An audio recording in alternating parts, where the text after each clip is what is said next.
नमस्कार दोस्तों।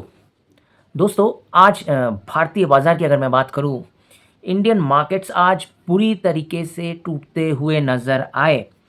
आज मार्केट में ज़्यादातर स्टॉक्स लाल निशान में दिखते हुए नज़र आए। तो इंडिविजुअल स्टॉक्स की अगर बात करूँ, तो इंडिविजुअल स्टॉक्स टूटे। सब सेक्टर्स की अगर बात करूँ, मैक्सिमम सेक्टर्स आज लाल निशान में दिखे। क्या बोलिए मेटल, क्या बोलिए माइनिंग सेक्टर, क्या बोलिए फाइनेंशियल सेक्टर, फार्मा सेक्टर, सब के सब जो डिफेंसिव सेक्टर भी थे वो भी टूटते हुए नज़र आए। तो इसका कारण क्या था वो थोड़ा जानें। देखिए बेसिकली आज 3 न्यूज़ बहुत फैक्टर कर गई इन मार्केट के लिए, जिसकी वजह से इंडियन मार्केट्स खासकर और टूटते हुए नज़र आए और लोगों ने बेसिकली पैनिक किया, पैनिक सेलिंग दिखने को मिली। तो उसका कारण ये था कि सुबह-सुबह जो एक न्यूज़ आया, करीब 10 साढ़े 9 10 बजे करीब का ही न्यूज़ था कि अ, कि डोनाल्ड ट्रम्प साहब ने जो धमकी दी है इंडिया और ब्राज़ील को, जो धमकी दी है वो कहा है कि अगर आप यूएस से फर्दर अगर ऑयल बाय करते रहे तो हम 500% टैरिफ आप पर लगा सकते हैं। और ये बात जो कही गई, क्योंकि यूएस डेलीगेट्स ट्रेड डील के लिए इंडिया में 12 तारीख को आ रहे हैं, तो उससे पहले ये जो बात कही गई, तो इसके वजह से जो 500% टैरिफ की जब बात कही यूएसए से जब बात आई, तो स्पेसिफिकली जो टेक्सटाइल सेक्टर के स्टॉक्स थे, टेक्सटाइल सेक्टर के स्टॉक्स टूटते हुए नज़र आए। और सी फूड रिलेटेड जितने भी स्टॉक्स थे, शेयर्स थे, वो भी टूटते बुरी तरीके से टूटते हुए, केवल टूटे नहीं बुरी तरीके से टूटते हुए नज़र आए, जिसकी वजह से मतलब ये न्यूज़ बहुत बड़ा फैक्टर प्ले किया इसके वजह से। ये बहुत बड़ा वाइटल फैक्टर रहा ये न्यूज़। तो और इसके अलावा अगर आप देखिए न्यूज़, एक और न्यूज़ आई थी, वो और पहले की न्यूज़ थी कि रशिया जो वेनेजुएला में एक रशिया का शिप वो अटक गया था, मतलब वो वेनेजुएला के उधर था, रशियन शिप था वो ऑयल के लिए गया था। और जो खबर आया कि यूएसए उस शिप को कैप्चर करना चाह रहा था, लेकिन वो रशियन शिप थी, इसलिए रशिया ने अपने सबमरीन्स उधर सी की तरफ भेजे, इसीलिए वेनेजुएला की तरफ भेजे। तो ये एक न्यूज़ आते भी, ये भी एक कॉन्फ्लिक्ट दिखा रहा था रशिया और यूएस के बीच। और तीसरा न्यूज़, एक और न्यूज़ फैक्टर क्या, वो है कि आज बहुत न्यूज़ उड़ते उड़ते ग्लोबल मार्केट से बहुत न्यूज़ आया, कितना सही है कि पता नहीं, लेकिन नामी नामी न्यूज़ चैनल से रॉयटर्स हो गया और इकोनॉमिक टाइम्स हो गया, सब ने अपडेट दिया कि चाइना के किसी ग्रुप ने चाइना से ही जो यूएस कांग्रेस ऑफिशियल्स के जो मेल थे वो हैक कर लिया गया था। तो ये जो न्यूज़ आया, जो कि एक कहीं ना कहीं, ये 3 न्यूज़ जो मैंने कहा, ये जियोपॉलिटिकल न्यूज़ थी, जो कि मार्केट में अनसर्टिनिटी ले आया, लोगों को पैनिक करवाया। तो फिलहाल ये ग्लोबल सिचुएशन भी जो चल रहा है, बिल्कुल ही डामाडोल सिचुएशन है, लोग कंफ्यूज्ड हैं। क्या होगा, कभी आपने कुछ ही दिन पहले देखा यूएस ने कैसे वेनेजुएला पर हमला किया और वेनेजुएला पर कैप्चर कर लिया और उनके प्रेसिडेंट को भी वहाँ से कैप्चर करके वो यूएसए ले गए। तो ये सब अनसर्टेन सिचुएशन की वजह से, और यूएसए फर्दर ये भी कह रहा है कि वो ग्रीनलैंड को भी पूरा टारगेट में रख रहे हैं। ग्रीनलैंड के अलावा वो ईरान पे भी नज़र रखेंगे। तो ग्रीनलैंड को तो स्पेसिफिकली टारगेट बना रखा है, ये कुछ दिन से जो न्यूज़ आता, तो ये पूरा अनसर्टेनिटी दिखा रहा है, ग्लोबल अनसर्टेनिटी, जिसकी वजह से मार्केट अनसर्टेन रहे। मार्केट थोड़ा बढ़ने की कोशिश भी कर रहा था, थोड़ा अच्छा जा रहा था, 328 करीब था 3-4 दिन पहले, 26,328 पर निफ्टी था। लेकिन जब भी वो वेनेजुएला का न्यूज़ आया, उसके बाद ही आपने देखा मार्केट कैसे नीचे आया। आज तो 26,000 के नीचे बंद हुआ, 25,900 समथिंग में बंद हुआ। तो ये बड़ा ट्रिकी सिचुएशन है, जियोपॉलिटिकल कंडीशन में भी अगर देखें, जियोपॉलिटिकली भी अगर देखें, बड़ा ट्रिकी सिचुएशन अभी वर्ल्ड वाइड चल रहा है।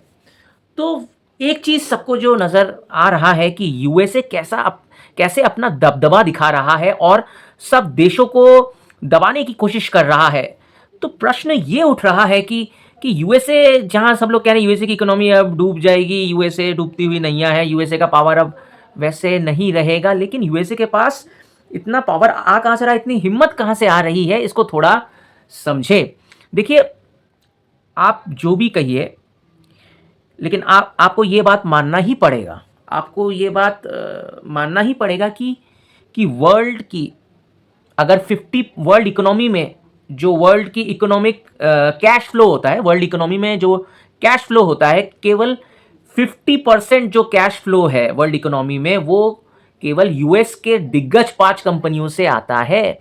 माइक्रोसॉफ्ट, फेसबुक, गूगल, अमेजन तो और एप्पल, ये जो 5 टॉप कंपनियां हैं, तो इसी टॉप कंपनी से वर्ल्ड इकोनॉमी का जो 50% कैश फ्लो केवल इन टॉप 5 कंपनी से आता है। और आप केवल माइक्रोसॉफ्ट, एक उदाहरण दे रहा हूं, केवल माइक्रोसॉफ्ट अगर स्टॉक मार्केट में देखे, स्टॉक मार्केट की बात करें तो स्टॉक मार्केट में अगर देखें तो माइक्रोस केवल यूएसए में जो कंपनी है माइक्रोसॉफ्ट, उस माइक्रोसॉफ्ट का मार्केट कैप हमारे टोटल इंडियन मार्केट कैप से बड़ा है। तो आप सोच ही सकते हैं ये कंपनियां कितनी बड़ी हैं। और ये मतलब यही दर्शाता है कि यूएसए का वर्ल्ड में कितना दबदबा है, ये आपको मानना ही पड़ेगा। अब ये चीज़ अगर कंपेयर करें इंडिया के साथ, इंडिया के पास अभी भी उतना पावर नहीं आया है। इंडिया हालांकि ग्रो कर रहा है, लेकिन इंडिया के पास अगर इकोनॉमिकली भी देखें और सब चीज़ से देखें, टेक्नोलॉजिकली भी अगर देखें, इंडिया के पास अभी भी वो पावर आया नहीं है। कितनी कंपनियां हैं इंडिया जो मतलब टेक्नोलॉजी की अगर साइड से बोले, प्योर टेक कोई कंपनी नहीं है इंडिया के पास जिसका अपना ब्रांड है, इंडिया के पास कोई अपना कंपनी हो जिसका अपना प्रोडक्ट हो, इनोवेटिव प्रोडक्ट हो और उस प्रोडक्ट को वर्ल्ड वाइड कोई यूज कर रहा है। जैसे गूगल यूज हो रहा है, माइक्रोसॉफ्ट एक वर्ल्ड वाइड नोन प्रोडक्ट है जो कि यूज कर रहे हैं। अगर और भी कंपनी और भी देशों की बात करें, सोनी हो गया, एलजी हो गया, ये सब वर्ल्ड वाइड यूज होता है, ये सब नामी प्रोडक्ट है। ऐसा कोई इंडिया का प्रोडक्ट है जो वर्ल्ड वाइड यूज हो रहा है? नहीं। तो देखिए, और ऊपर से इंडिया यूएस के ऊपर आईटी सर्विस की अगर मैं बात करूं, टेक्नोलॉजी वाइज ही बात करूं, पूरी तरीके से इंडिया डिपेंडेंट है यूएस के ऊपर। एआई के लिए भी बोले, अगर हम लोग आईटी सेक्टर के लिए भी बोले, पूरी तरीके से इंडिया डिपेंडेंट है यूएस के ऊपर। ये आपको मानना पड़ेगा। तो इसीलिए इसी कारण यूएस इंडिया को दबा पा रहा है। अब प्रश्न उठ रहा है, यूएस पावरफुल होते हुए भी यूएस चाइना को क्यों नहीं दबा पा रहा है? क्यों चाइना नहीं दब रहा है?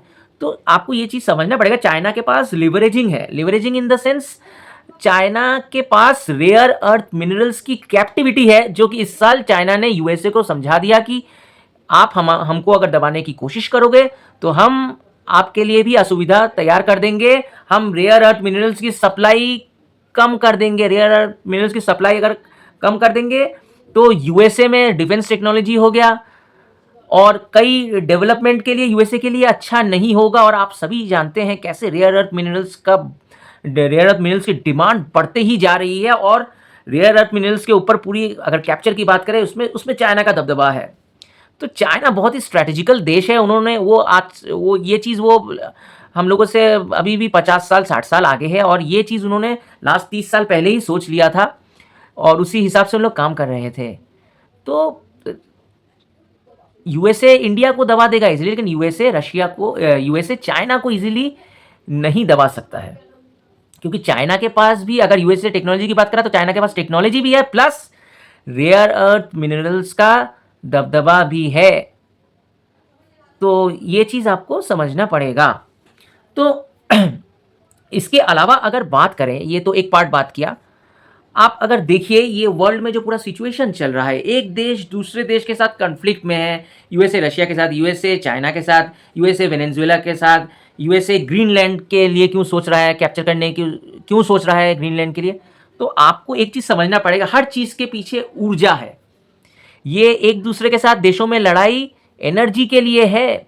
तो एनर्जी की डिमांड आप देख ही सकते हैं वर्ल्ड में कितनी बढ़ते जा रही है।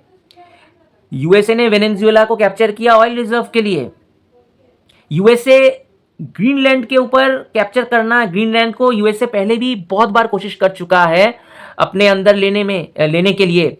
ग्रीनलैंड को कैप्चर करने के लिए पहले भी बहुत बार ट्राई कर चुका है, लेकिन वो 3-4 बार फेल हुआ है।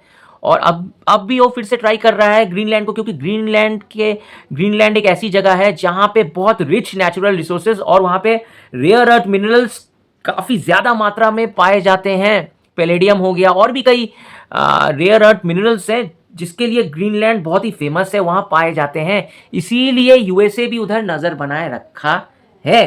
तो आप देख ही सकते हैं कि ये ऊर्जा के लिए हर वर्ल्ड, ये एनर्जी की लड़ाई है। एनर्जी के लिए मतलब मैं वही सोच रहा हूँ कि वर्ल्ड में एनर्जी की कितनी डिमांड है और हर देश अपने आप को उन रिसोर्सेस से भरना चाह रहा है।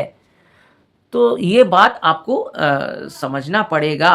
और ये जो सिचुएशन है, ये वर्ल्ड में जो सिचुएशन ये जो चल रहा है, ये जिस हिसाब से एक दूसरे के साथ देश में कॉन्फ्लिक्ट बढ़ते जा रहे हैं, और स्पेसिफिकली यूएसए की अगर बात करूँ, जिस हिसाब से वो टैरिफ का पावर यूज़ करके सबको धमका रहा है, तो ये ठीक नहीं है। ये यूएसए के हिसाब से भी अगर देखें, कई देश यूएसए के लिए भी अच्छा नहीं होगा, क्योंकि कई साउथ ईस्ट एशियन कंट्रीज़ थे जो पहले जिनके साथ यूएसए के रिलेशंस अच्छे थे। ट्रम्प साहब के जब वो फर्स्ट ईयर, मतलब जब इससे पहले जब वो थे प्रेसिडेंट, तो उन्होंने आके इंडोनेशिया, वियतनाम, फिलीपींस बोलिए और कंबोडिया बोलिए, इन सब देशों से अच्छे रिलेशंस बनाए थे।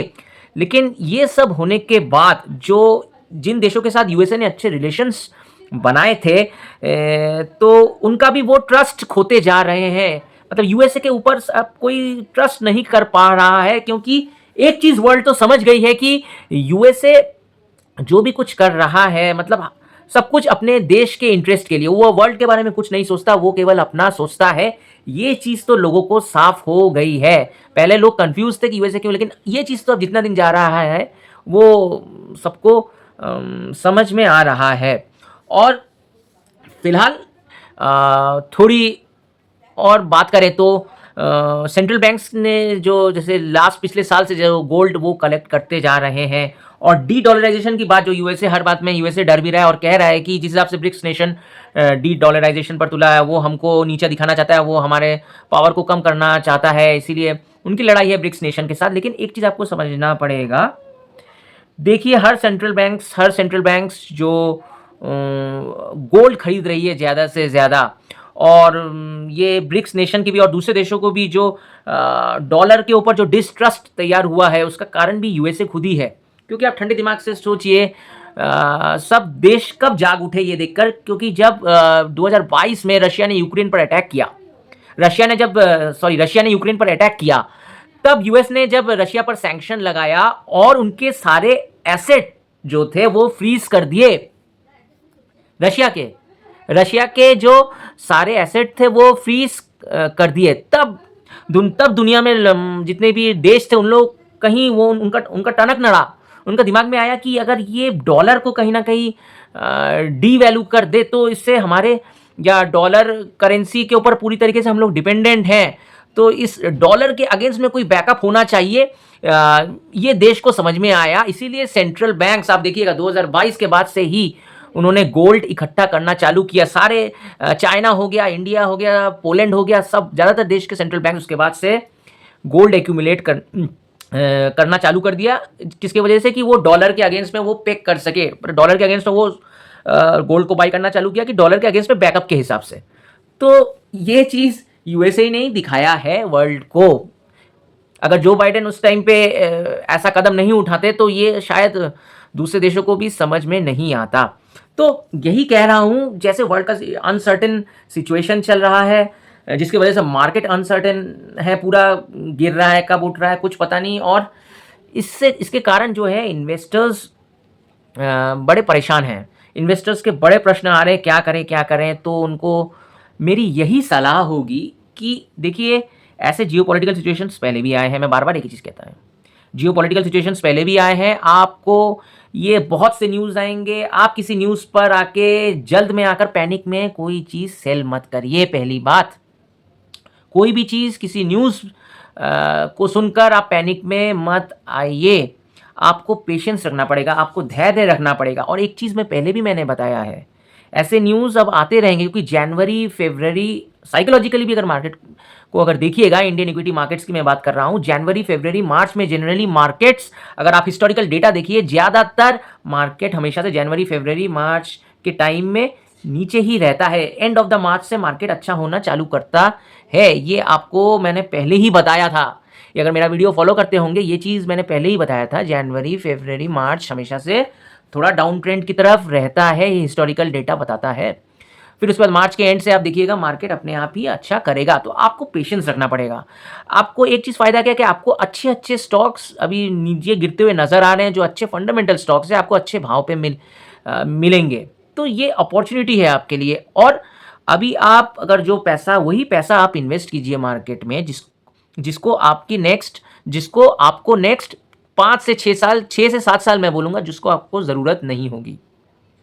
और अभी आप अगर इन्वेस्ट कर रहे हैं तो आप रिटर्न की आशा मत रखिए। जिस प्रकार से जैसे आपने कौवे की कहानी सुनी होगी कि घड़े के अंदर जल नीचे था, तो कौवा कैसे पानी पिएगा? कौवा एक-एक करके उसमें पत्थर डालता गया। पानी का क्या हुआ? घड़े के ऊपर से पानी का लेवल पत्थर डालते गया, पानी बढ़ता गया और जब ऊपर आया तब कौवा पानी पी पाया।